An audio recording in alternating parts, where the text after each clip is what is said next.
শেষ করে দিব বাবা, রাত্র হয়েছে অনেক, এই জন্য আপনাদের ঘুমের ডিস্টার্ব হইতেছে। সারা রাত্র বেলা ওয়াজ শুনবেন কিন্তু ফজরের নামাজ কাজা হয়ে যায়, এই ওয়াজ শোনার কোনো দাম নাই, কথা বলেন ঠিক কি না? আছে? এখন রাত্রে বসে বসে আলোচনা শুনতেছেন, খুব মজা লাগতেছে।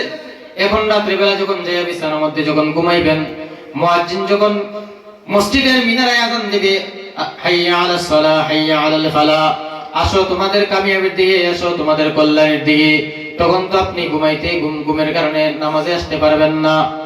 সারা রাত্র ওয়াজ শোনার কারণে যদি ফজরের নামাজটা আপনার কাজা হয়ে যায়, তাহলে সারা রাত্র ওয়াজ শোনার কোনো দাম নাই, কথা বলেন ঠিক কি না? আছে? আসেনি? সারা রাত্র ওয়াজ শুনলাম, ফজরের নামাজ পড়লাম না, তাহলে এই ওয়াজ শোনার কোনো দাম নাই।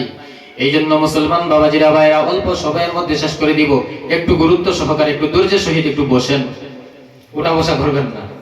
শেষ করে দিব, মুনাজাত করে দেই, অল্প সময় চলবে তো ইনশাআল্লাহ? কার কার চলবে হাত উঠাই তো, দুই হাত নাড়াচাড়া দেন, বলেন নারে তাকবীর, বলেন আল কোরআনের আলো ঘরে ঘরে জালো, বলেন আল কোরআনের আলো, কোরআন সুন্নাহর আলো। আল্লাহ যেন কবুল করে, সকলে বলেন আমিন। অল্প কিছু কথা গুরুত্ব সহকারে শুনেন মুসলমান বাবাজিরা ভাইরা। আজকে নবীর আদর্শের মালাটা গলায় লাগাইতে টেনশন করো, চিন্তা করো, কিন্তু আমাদের ভারতবর্ষের কীর্তি সন্তান ডক্টর শিব শক্তি সুরজিৎ, হিন্দুর ঘরের সন্তান, কোরআন রিসার্চ করে করে আল্লাহ পাক রব্বুল আলামিনের কলিমা পড়ে মুসলমান হতে কোনো টেনশন করে নাই, নবীর আদর্শের মালাটা গলায় লাগাইতে কোনো টেনশন করে নাই। এ মুসলমান যুবক, নবীর আদর্শের টুপি মাথায় দিতে তুমি টেনশন করো, নামাজ পড়লে না জানি কোন বিপদে পড়ে যায়, টুপি মাথায় দিলে না জানি কোন সমস্যা হয়ে যায়। কিন্তু মাইকেল পুলিশ খ্রিস্টানের সন্তান, খ্রিস্টানের ঘরের সন্তান, শ্রেষ্ঠ বৈজ্ঞানিক, মোবাইল ইন্টারনেটের মধ্যে একটু চার্জ দিয়ে দেখবা, গুগলের মধ্যে একটু চার্জ করে দেখবা মাইকেল পুলিশ কেমন একজন বৈজ্ঞানিক ছিল। শ্রেষ্ঠ বৈজ্ঞানিক মাইকেল পুলিশ চাঁদের ফাটল দেখে কোরআন রিসার্চ করে করে নবীদের আদর্শের মালাটা গলায় লাগাইতে কোনো টেনশন করে নাই। দুনিয়ার জমিনের মধ্যে মাইকেল জ্যাকসন এমন একজন ব্যক্তি ছিল, খ্রিস্টানের ঘরের সন্তান, কোরআন রিসার্চ করে করে নিজের ভুল ধরা পড়ে আল্লাহর নবীর আদর্শের মালাটা গলায় লাগাইতে কোনো টেনশন করে নাই। দুনিয়ার জমিনের মধ্যে আপনি আর আমি নবীর আদর্শের মালাটা গলায় লাগাইতে টেনশন করি, নবীর আদর্শের সুন্নতি তরিকায় আমরা চলাফেরা করতে টেনশন করি, আমরা আল্লাহ পাকের হুকুম মানতে আমরা টেনশন করি, কথা বলেন ঠিক কি না? ও দুনিয়ার ইমানদার বাবাজিরা ভাইয়েরা, মুসলমানেরা যদি দুনিয়ার জমিনে আল্লাহর দেওয়া হুকুম না মানে, নবীজির তরিকা যদি দুনিয়ার জমিনের মধ্যে না মানে, তাহলে আল্লাহর কোনো ক্ষতি হবে না।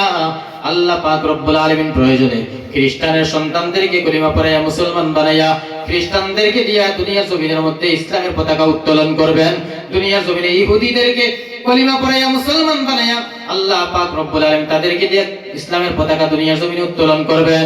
আজকে আমরা আমাদের দায়িত্ব থেকে দূরে সরে গেছি, এই জন্য আল্লাহ পাক রব্বুল আলামিন আল্লাহর সাহায্য আমাদের কাছ থেকে দূরে সরিয়ে নিয়েছেন, কথা বলেন ঠিক কি না?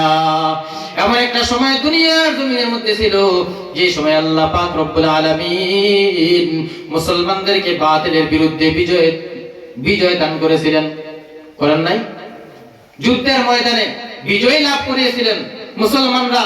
মাত্র 313 জন সাহাবী, 313 জন সাহাবী মিলে একটা মাত্র তরবারি, কয়টা তরবারি? তরোয়াল মাত্র একটা, আর লাঠি এগুলা তো আছে, কিন্তু তরোয়াল হলো শুধুমাত্র একটা। এও আসার নাই, কি নাই? আসার বুঝেন আপনারা কি বলেন? এই যে দাওয়ার মধ্যে যে এগুলা নাই। 313 জন মিলে, 313 জন সাহাবী মিলে একটা তরবারি দিয়ে যুদ্ধ করবে, এও আসার ছাড়া। সৈন্য কত, কয়জনের বিরুদ্ধে জিহাদ করবে, যুদ্ধ করবে? কোন মুফাসসিরিন বলেছেন 1000 সৈন্য, আবার কোন মুফাসসিরগণ বলেছেন 6000 সৈন্য। এই 1000 সৈন্যের বিরুদ্ধে 313 জন সাহাবী যুদ্ধের ময়দানে, জিহাদের ময়দানে বিজয় লাভ করেছিলেন। কিসের মাধ্যমে? ঈমানের বদৌলতে। আল্লাহ পাক রব্বুল আলামিন আসমানি মদদের সাহায্য ওই মুসলমানদের জন্য ঢেলে দিয়েছিলেন, কথা বলেন ঠিক কি না? আজকে সেই আল্লাহ নাই? কথা বলেন না কেন? সেই আল্লাহ নাই? দুর্বল হয়ে গেছে মনে হয় নাকি? বুড়ো হয়ে গেছে? কি বলেন? আল্লাহর ক্ষমতা কমে গেছে? আস্তাগফিরুল্লাহ। যদি কেউ মনে করে আল্লাহর ক্ষমতা করে কমে গেছে, তার ঈমান থাকবে? বলেন ঈমান থাকবে? আল্লাহ তো আল্লাহই, আল্লাহ তো আলিমুল গায়ব। আল্লাহ পাক রব্বুল আলামিন আগে যেমন ছিলেন এখনো তেমন আছেন, কিয়ামত পর্যন্ত তেমন থাকবেন, এরপরেও তেমন থাকবেন। কথা বলেন ঠিক কি না? আল্লাহই কোনো সময় কমবে না, জান্নাত পরিমাণ কমবে না। তো আল্লাহ, যেই আল্লাহ আগে মুসলমানদেরকে ফেরেশতা পাঠিয়ে সাহায্য করেছেন, এখন মুসলমানদের উপর এত অত্যাচার, এত নির্যাতন, ওই আল্লাহ দেখেন না? দেখেন না? আল্লাহ এখন সাহায্য করেন না কেন? দুষ্টা কার? দুষ্টা আমাদের। কার দোষ? অথচ আল্লাহ পাক রব্বুল আলামিন কালামে মাজিদে বলেন, ওয়ালা তাহিনু ওয়ালা তাহজানু ওয়া আনতুমুল আ'লাউনা ইন কুনতুম মুমিনিন। আল্লাহ পাক রব্বুল আলামিন বলেন, হে মুমিন, তোমাদের জন্য কোনো ভয় নাই, কোনো চিন্তা করার কোনো কারণ নাই, কোনো হতাশাগ্রস্ত হওয়ার কোনো কারণ নাই। যদি তোমরা মুমিন হও, আমি আল্লাহ পাক রব্বুল আলামিন অবশ্যই তোমাদেরকে সাহায্য করব, বিজয়ী করব। আল্লাহ তো বলেছেন আমাদেরকে সাহায্য করবেন, শর্ত দিয়েছেন কি? যদি তোমরা মুমিন হও। আজকে আমরা মুমিনের মতো মুমিন হতে পারি নাই, আজকে আমরা মুসলমানের মতো মুসলমান হতে পারি নাই, আজকে আমরা আল্লাহর গোলামের মতো গোলাম হতে পারি নাই, আজকে আমরা আল্লাহ পাক রব্বুল আলামিনের পেয়ারা মহব্বতের বান্দা হতে পারি নাই। এই জন্য আল্লাহ পাক আপনাকে আমাকে দুনিয়ার জমিনে সাহায্য করতেছেন না।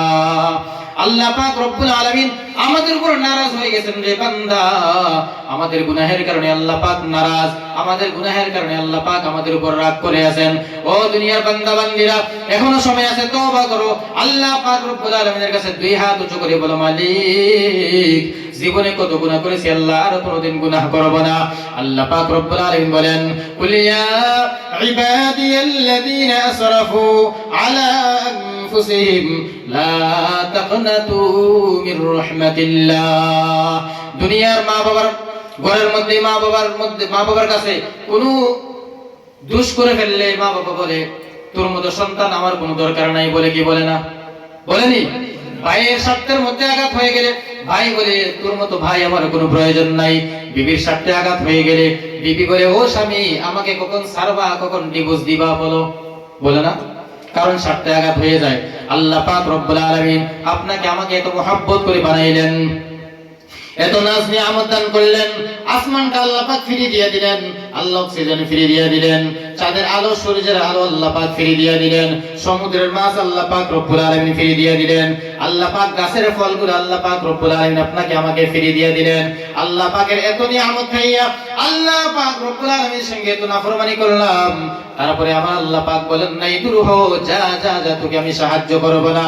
বরং আল্লাহ পাক রব্বুল আলামিন রহমতের হাত বাড়িয়ে ডাকতেছেন, কুদরতি হাত বাড়িয়ে ডাকতেছেন, ও বান্দা আয় আয় আয়, তুই যদি তোর গুনাহের কথা স্মরণ করে এই জান্নাতের বাগানের মধ্যে বসে বসে বসে নিজের গুনাহের কথা স্মরণ করে চোখের পানি ফেলে আমি আল্লাহ পাকের কাছে তওবা করতে পারো, আমি আল্লাহ পাক রব্বুল আলামিন ওয়াদা করলাম, উদউনি আস্তাজিব লাকুম, আমি আল্লাহ পাক রব্বুল আলামিন বললাম, তোমার তওবার 2 ফোঁটা চোখের পানি গালের নিচে আসার আগে আগে আমি আল্লাহ তোমার জিন্দেগীর সব গুনাহগুলি মাফ করে দিব।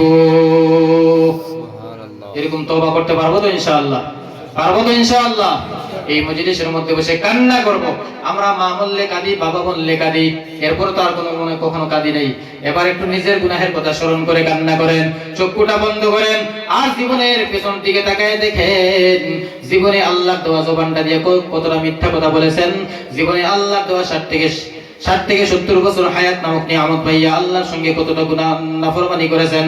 এই জন্য এই জান্নাতের বাগানের মধ্যে বসিয়া গভীর রজনীতে তাহাজ্জুদের সময় আল্লাহ পাক রব্বুল আলামিনের কাছে কান্না করো, হে মুমিন।